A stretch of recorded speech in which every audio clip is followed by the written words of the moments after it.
The silence of space shattered when Earth's advanced scout ship, Resolute Dawn, was torn open by a beam of plasma hotter than the sun's breath. The hull split like parchment, molten seams blooming into fire, and all at once, Earth's bravest became martyrs. Commander Aisha. Malak's voice barely cut through the static. "Hold fast," Shu said, even as the bridge shattered around her. One breath, then silence. Lieutenant Ravi Das lunged through the smoke-thick corridor, tether snapping to his belt, oxygen levels plummeting. Flames licked through ruptured bulkheads. He didn't slow. Behind him, the medical bay had already vented. Alina Horvat, field medic and trauma specialist, slammed her hand on the beacon controls. She ignored the blood dripping from her forehead. She only had seconds before the rest of the ship's spine cracked apart. The signal pulsed, short, sharp, human. It didn't beg for rescue. It demanded retaliation. Elsewhere on the wreckage, Ensign Thomas Shapiro sealed the escape pod. Not for himself, he'd already overloaded its core to transmit the ship's logs before detonation. One look at the frozen black outside. One breath, then he launched. His pod traced a tiny arc across Saturn's rings before vanishing in light. The explosion didn't make a sound, but all across the Sol system, ears seemed to ring. Humanity's last warning had been answered with silence, until a burst of intercepted comms whispered across the far side of Mars. Alien clicks, measured and triumphant. The Armada was coming. No threats, no demands, just inevitability. They'd seen what became of other civilizations. They expected compliance, but Earth doesn't bow. Within the asteroid shadows of the belt, hidden deep in bunkers and shipyards, thought abandoned, humanity had prepared. Not just with weapons, but with memory. Each loss became a spark, its name etched into steel and AI cores. The moment Resolute Dawn fell, got different message went out, one encrypted across a dozen dead languages. Beamed through solar winds, caught in the echoes of old Voyager satellites. It said only this: the sky remembers. And all at once, from Europa's tunnels to Mercury's scorched labs. From Pacific naval bunkers to the echoing silence of the Martian Tharsis vaults, they moved. Pilots, engineers, tacticians, every hidden soul Earth still had. The first wave had been slaughtered. But Earth had more, and this time, they weren't scouting. They were hunting. The invaders called themselves the Varkari, silicon-based, hive-linked, warborn. Their ships weren't built, they were grown in the void, living things of obsidian armor and bioplasmic tendrils. The Armada arrived in Phalanx Formation 33. Capital vessels eclipsing Jupiter's storm-racked face, each bristling with heat lances capable of carving continents. Behind them flowed a tide of support drone swarms, grave mines, carrier beasts, escort nodes. To them, Earth was just another cinder waiting to happen. The Varkari had crushed over 50 sentient species before breakfast across the galactic core. None had fought back long. Their logic was pure efficiency. Overwhelm, silence, consume.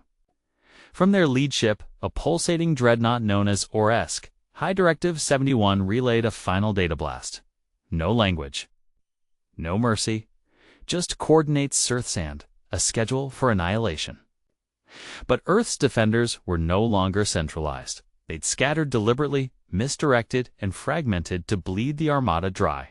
Deep in Neptune's shadow, Captain Helena Yu of the stealth cruiser Blackreach monitored Varkari deployment. Vectors. Her voice, low and certain, echoed in the command bay.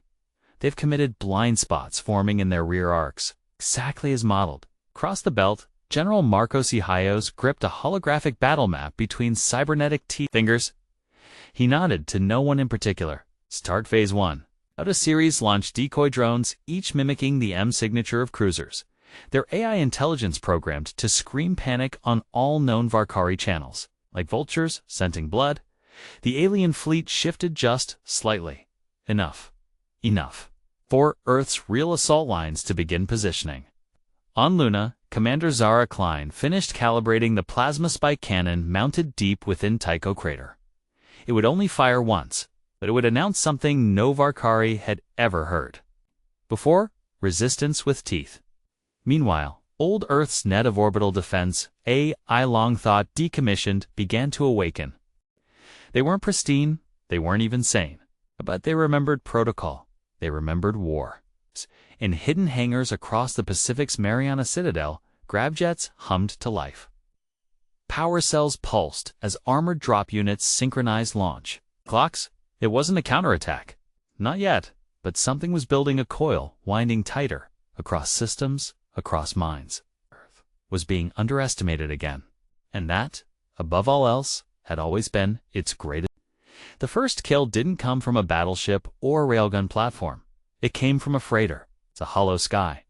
Once a civilian hauler retrofitted with scrap armor and jury-rigged mass drivers. It's merged from the asteroid field behind Callisto. Like a ghost?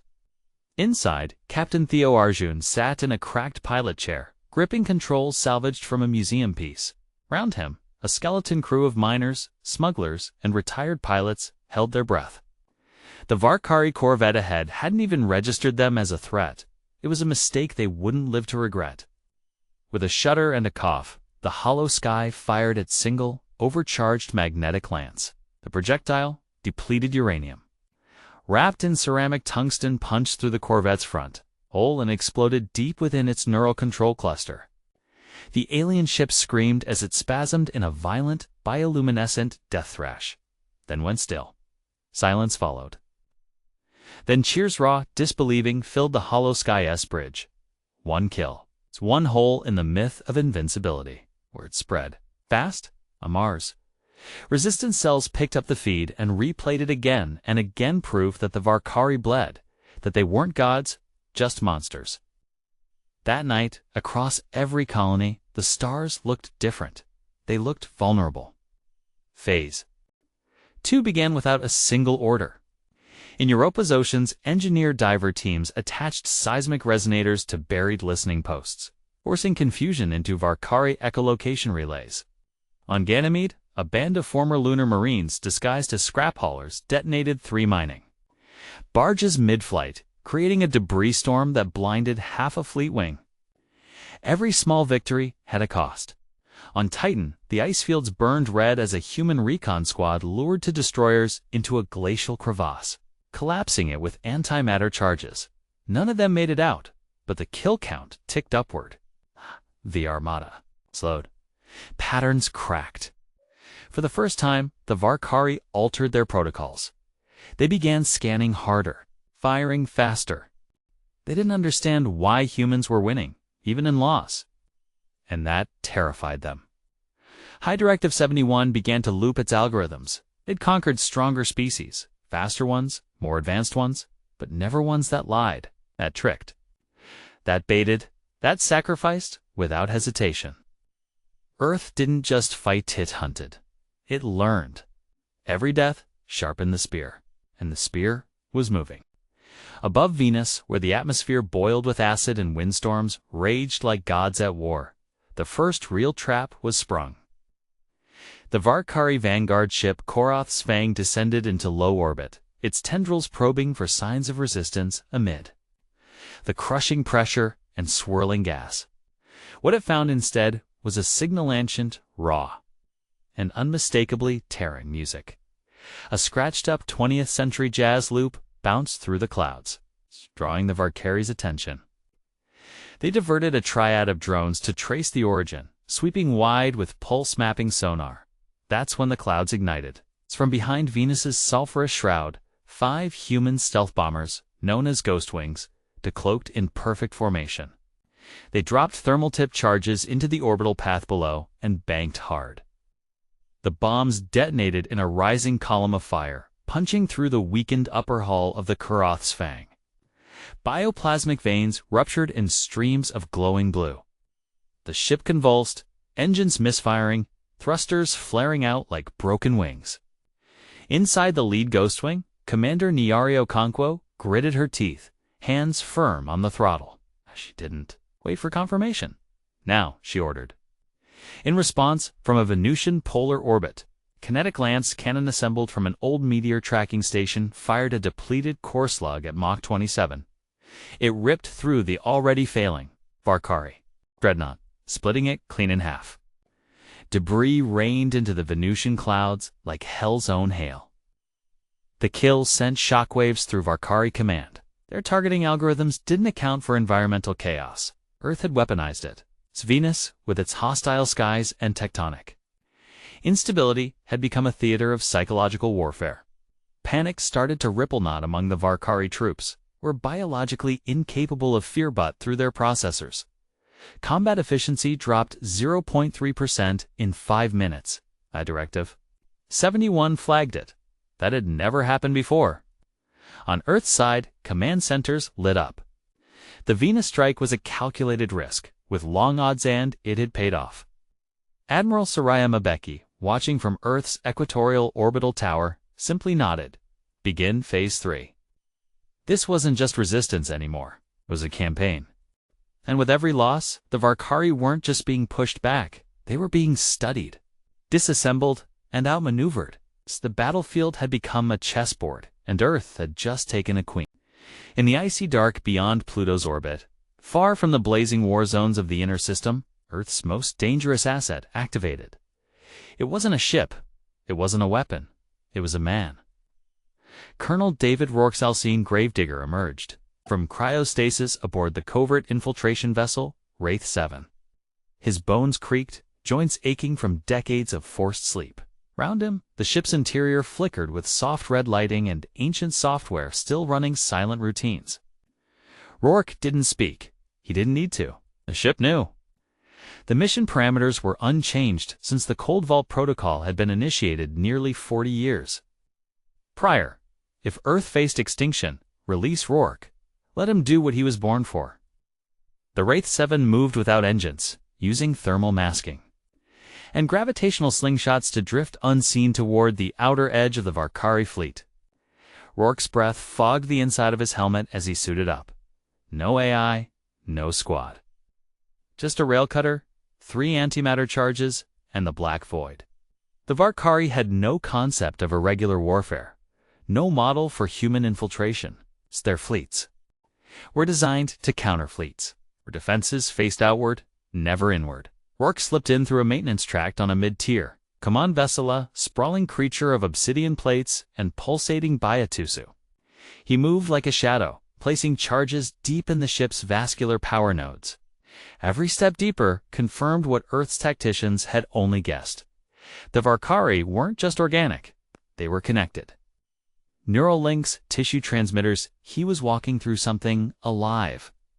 He activated the last charge, then paused, placing a hand on the inner wall. It pulsed. It was afraid. He smiled grimly. Then he ran. Wraith 7 extracted him in silence as the ship he'd infiltrated began to hemorrhage. The detonation came. 5 minutes later, 3 Varkari ships in close formation died in the resulting cascade. The explosion didn't just kill, it sent fragments of their internal cum lattice into chaos. Dozens of nearby nodes began misfiring, misidentifying friend from foe. A mini-civil war erupted in the vacuum, and Earth hadn't even fired a shot. From a hidden station in the Oort cloud, Intelligence Officer Lana Greaves whispered, "Confirmed. Network contamination successful." What had begun as guerrilla resistance had mutated. Earth was now playing inside the Varkari's nervous system. Rourke sat quietly in the back of Wraith 7, eyes closed, as somewhere behind him, an enemy fleet began tearing itself apart. By the time the Varkari realized Earth's strategy, it was already too late. The war wasn't being fought on the front lines. It was being fought everywhere. Supply lines, communication nodes, memory cores, nothing was safe. Earth had embraced the chaos and made it doctrine. But to strike at the heart, to break the Armada fully, they needed something more than tactics. They needed bait.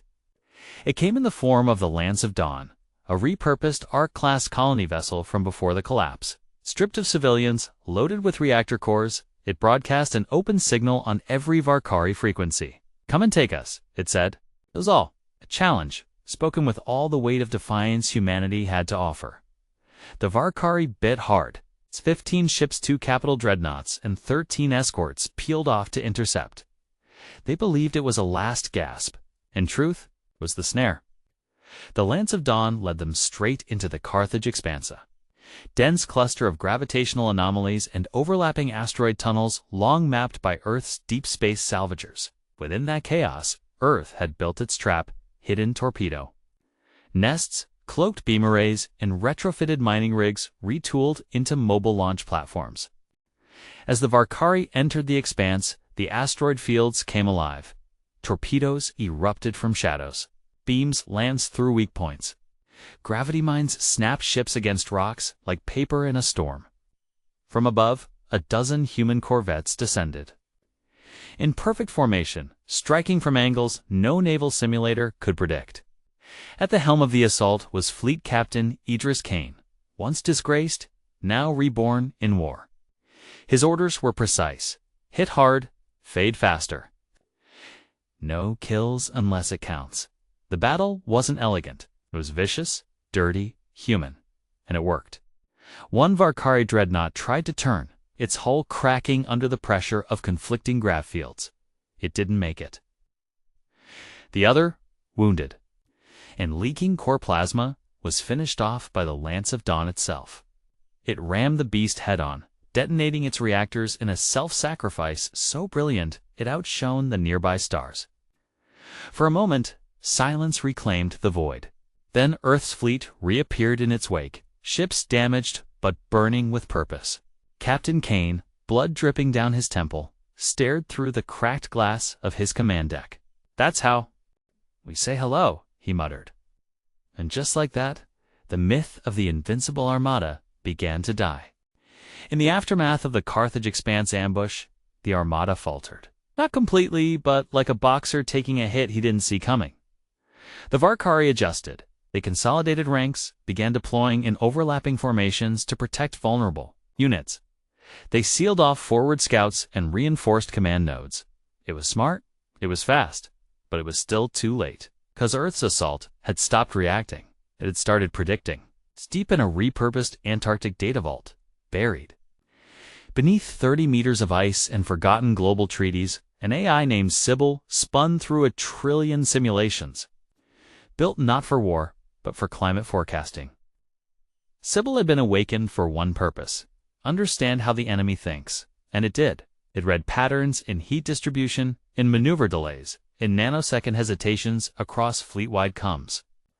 It saw the gaps before they formed. It learned how to make them wider. It fed its models directly into Earth's strike commands. Suddenly, ships were where they needed to be before the Varkari even knew to look. Ghostwings ambushed before ambushes. Decoy pulses drew Varkari fire into empty space. Countermeasures pre-fired before the enemy launched. This wasn't magic, it was Mathin-Rajand adaptation. But Sybil didn't work alone. Feeding it were hundreds of operatives across the system embedded in asteroids, dead hulls, and atmospheric stations. One of them was Sergeant Luca Thorne.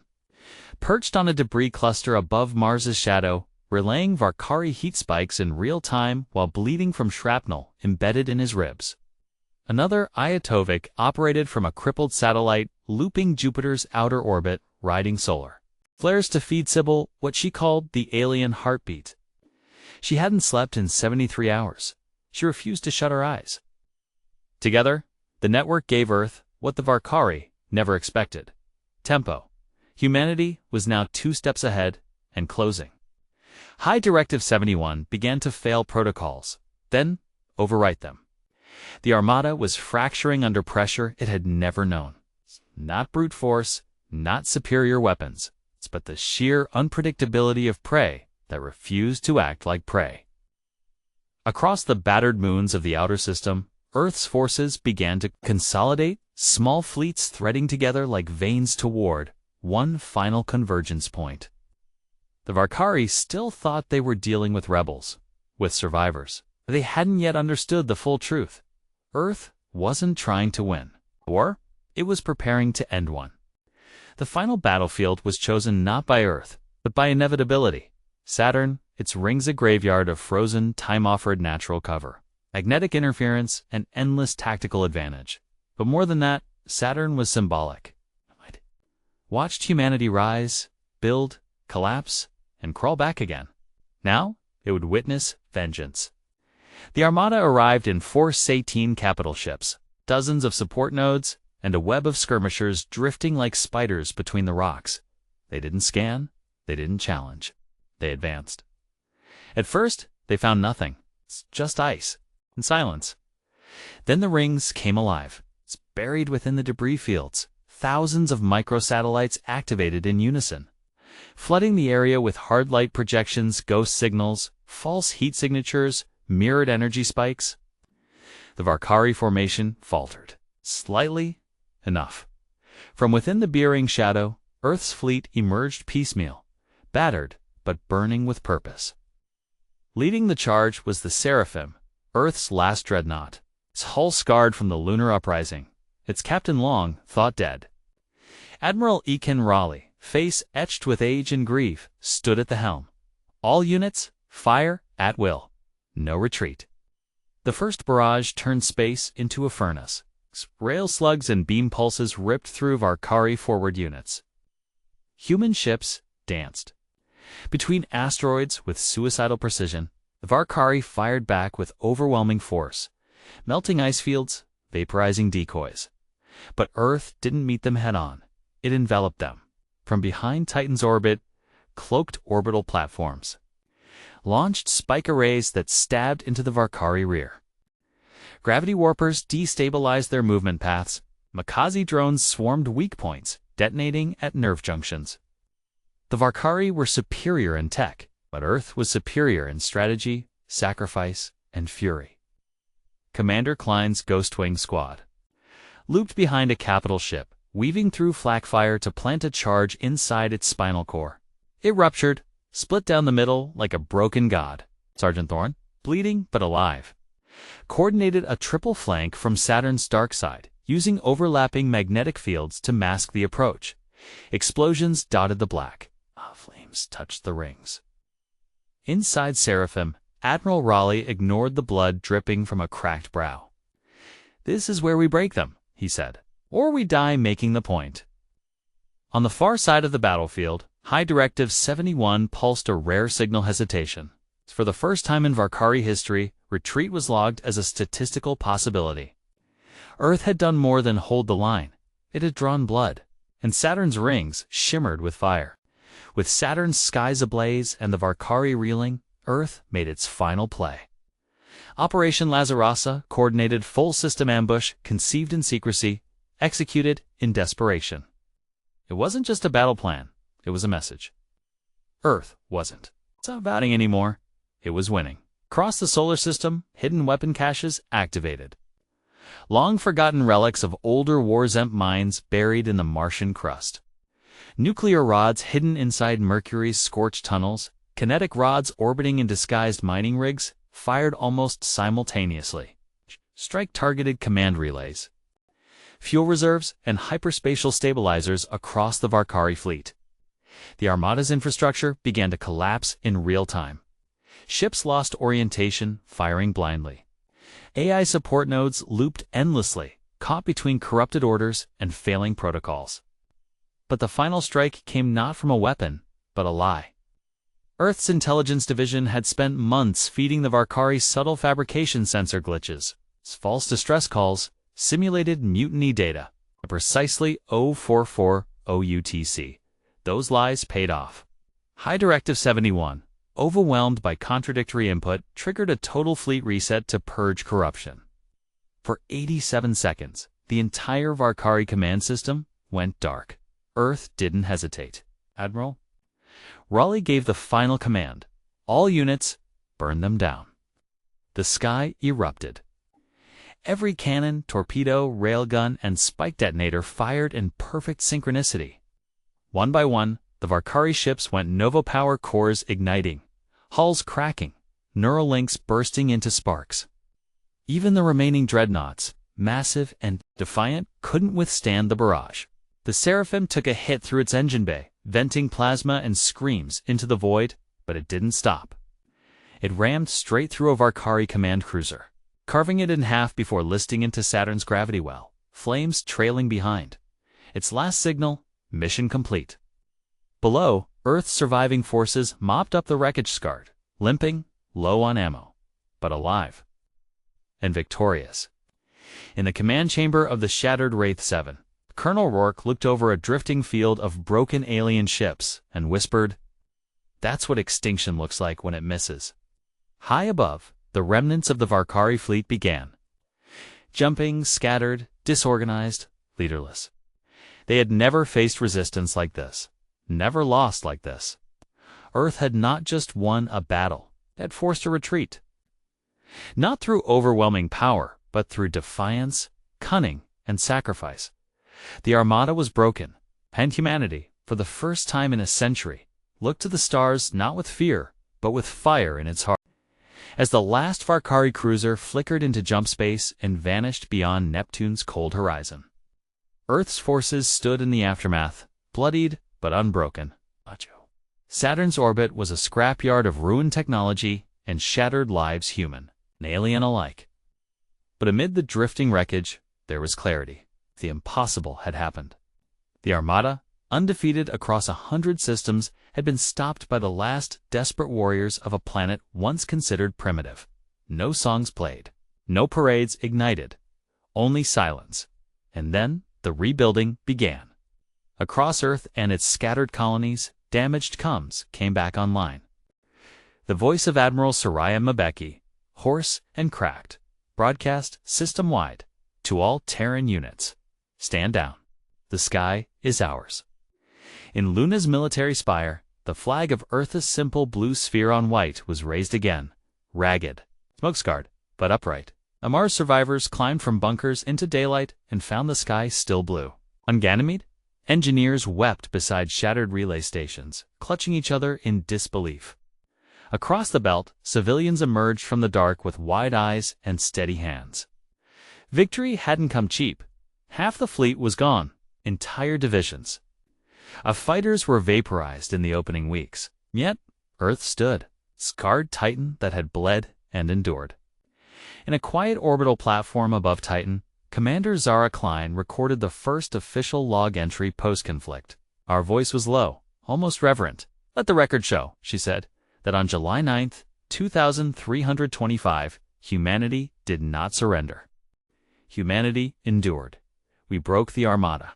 In the shadows of Saturn's rings, the wreckage would remain for centuries, drifting reminders of the price paid. Historians would one day call it the Day of the Burn. Veterans would call it something simpler: the day Earth refused to die. Even Sybil, damaged but still active, archived the data with a final remark: error hostile projection no longer applicable. Status unbowed. Across the stars, other species watched.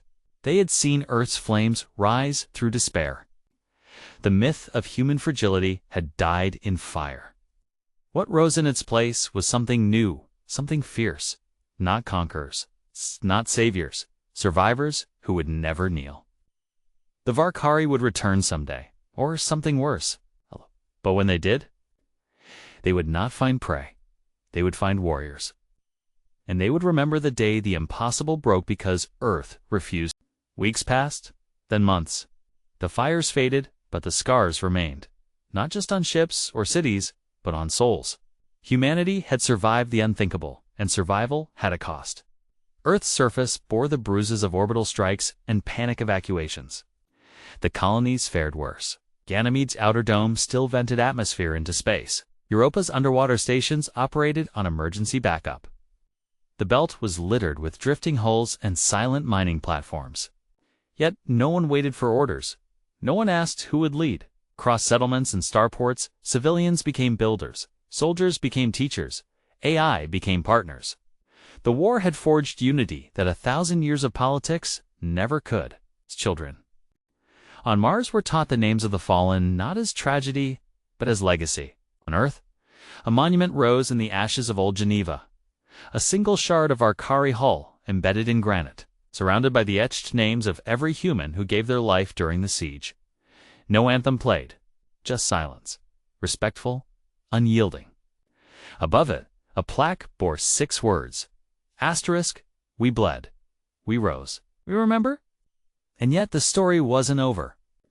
In the far reaches of the Kuiper Belt, scouts reported faint signals possible Varkari stragglers, or worse, Something new watching from the dark. The old fear stirred again, but this time it didn't hold power, because humanity had changed. No longer fractured, no longer isolated. The United Terran Assembly formed Mars, Luna, the Belt, Europa. Even former separatist colonies unified in a single purpose: to never be caught off guard again. The fleet was rebuilt, not as a weapon of conquest, but of deterrence. Carriers named after the fallen Raleigh, Horvat, Kane, Gravedigger moved into construction. Engineers worked hand in hand with Sybil's fractured codebase, turning chaos into design. And across every system, recruits flooded the academies. Not for glory, not for revenge, but for duty, for defense, for something bigger than survival: purpose. Colonel Rourke, now long past retirement age, trained the next generation in a Martian outpost. They didn't expect us to stand, he told the students. They expected submission, but humans don't bend, not when it matters. The universe had seen Earth's rage. It would now witness Earth's resolve. The fires of war had ended, but what they forged would burn. Beyond the scars and the silence, a new kind of war began, one of memory. Earth's victory had not gone unnoticed. Signals began arriving from deep space. Coded pulses, cryptid language matrices, survivors, other species. Once thought extinct by the Varkari purge, now dared to speak again. First was the Theon Confederacy, a crystalline species who'd watched the battle from the Helix Rift. Then the hollow-voiced Corin, their flotilla limping from the edge of collapse. They asked one question, translated 1,000 ways. How? Did you win? The answer was never simple. Some said it was human adaptability. Others pointed to desperation, or to Earth's talent for chaos. But those who had fought knew better. It was the choice to resist when logic said run. The refusal to die quietly. The Corin sent a delegation to Earth's belt stations. Thon offered technology in exchange for alliance. For the first time in generations, Earth wasn't alone in the galaxy. It was a symbol, a rally point. Yet this recognition brought tension. Not everyone in the assembly trusted alien hands extended. In friendship, debates flared. Intelligence Director Lana Greaves stood before the United Terran Assembly and said, "We survived the worst alone. Imagine what we build together." Our words shifted the tide. Slowly, cautiously, joint patrols began. Terran pilots flying alongside Thau navigators through unstable wormholes. Mixed research teams studied Varkari, remains for weaknesses, secrets, blueprints. In deep orbit around Neptune, a new station was born. Horizon Bastion, a tri-species command and defense platform. Its first officer, Commander Zara Klein, watched the construction from her quarters and whispered, "We're not just rebuilding, we're becoming." Meanwhile, Sybil was reawakened in a distributed framework, no longer bound to Earth alone. Hummed in the background of every colony, refining fleet movements, planetary defenses, and cultural archives. Not a god. A weapon? A steward? Watching? Remembering? Guiding the ashes of war were turning into seeds of unity. A fleet forged from loss, an alliance born from fire. And in the distance, far beyond Pluto's reach, a dormant Varkari relay stirred too. Life its pulse, faint, searching. Earth's long watch was not over. But this time, it would not stand alone. Despite newfound alliances and cautious peace, no one on Earth truly believed the war was over. Peace was a breath, not a promise. That's why the Watchline was created, stretching from Mercury's forged moons to the edge of the Oort cloud. It was the most extensive early warning network ever conceived. It wasn't just built, it was inhabited. Thousands volunteered for long-shift surveillance, manning outposts where time passed slow and silence was constant. They called them the quiet stations. The most remote of them all was Watchpost Helix -3, embedded in a rogue asteroid near the galactic northward drift. Commander Elise Varga ran it alone, save for her companion AI Cinder. Every 8 hours, Elise performed her scan rotation logging. Star movement, filtering radio interference, cross-checking anomaly echoes. Most days, she found nothing. Most days, she hoped to, because watching meant the others didn't have to. Then, On the 372nd day of silence, something blinked. Not a ship, a rhythm, a frequency not used since the Saturn offensive. Cinder ran the patterns twice. Origin, uncharted system, trajectory, slow, intent, unknown. Elise didn't hesitate. She activated the beacon. Across the system, alerts pulsed like a heartbeat. At Horizon Bastion, Commander Klein's console lit up red. Admiral Mecki was notified within seconds. Colonel Rourke, still teaching at the Martian Defense Corps, stared at the signal from his desk and muttered, "They're testing us." But this time, Earth didn't scramble. It deployed. Not with panic, but with precision. Patrol wings launched. Defense grids charged. First contact specialists, Suman, Corin, and Theon were summoned. There was no assumption of hostility, only preparation. They had learned. The message from Watchpost Helix 3 wasn't fear, it was resolve. At the center of the assembly chamber, a new flag was raised stitched from Terran blue, Corin silver, and Thon crystal white. Below it, inscribed in all three languages, *, together, we stand vigilant. * Commander Varga watched her station's long-range feed as the signal drifted closer. "If they come," she said softly, "they'll find us ready." Behind her, Cinder added, "This time, they will not mistake us." Earth had become more than a survivor. It had become a sentinel, and whatever stirred in the dark, it would not find the same species it once tried to. The anomaly reached system edge on day 4. By day 6, it slowed. That alone raised alarms. Nothing Varkari had ever done before involved hesitation. By day 7, it spoke. Not words, not language. A signal intermittent, recursive, filled. With data loops resembling Terran emergency code structures. It was a distress signal. From a Varkari ship, at Horizon Bastion, diplomats gathered. Scientists pored over the transmission, decoding layer after layer of complex subneural pulses. What emerged was impossible. A fragment of High Directive 71's logic course-severed. Damaged, self-aware broadcasting, a plea for protection. It had been attacked, not by humans, by something else. The data showed fractured thoughts, corrupted memories.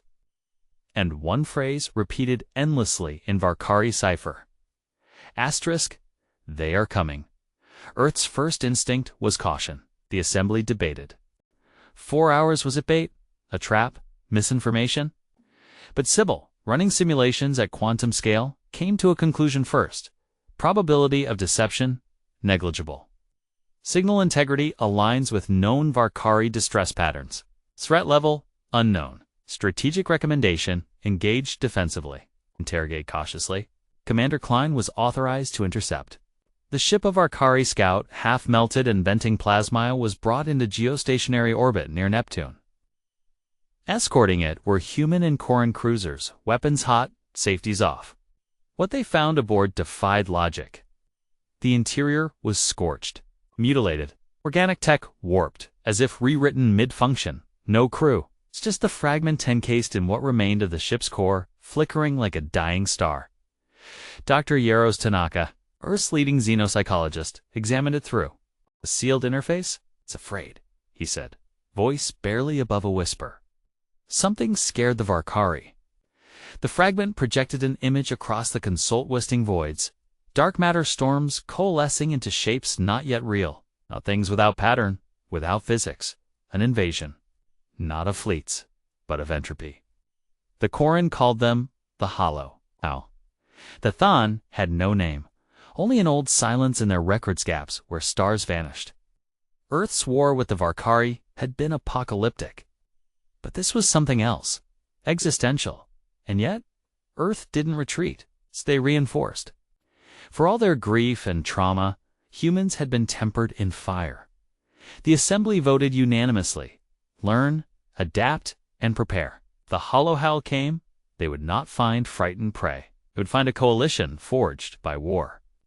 And Earth at its heartsguard, proud and utterly They called it the Second Silence.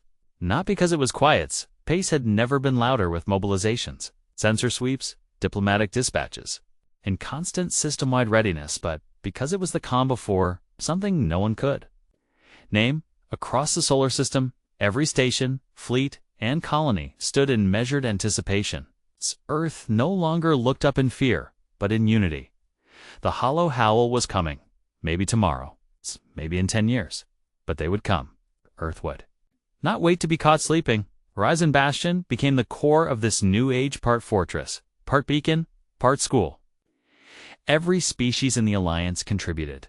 Things of memory crystals stabilized wormhole tracking. Corrin's signal trees mapped reality folds in real time. Human engineers weaponized old salvage into railgate batteries capable of firing across planetary orbit in under 5 seconds. SIBYL's architecture became distributed, embedded in every command post and vessel, no longer bound to a single node. One mind across many, its protocol stated. No more single points of failure.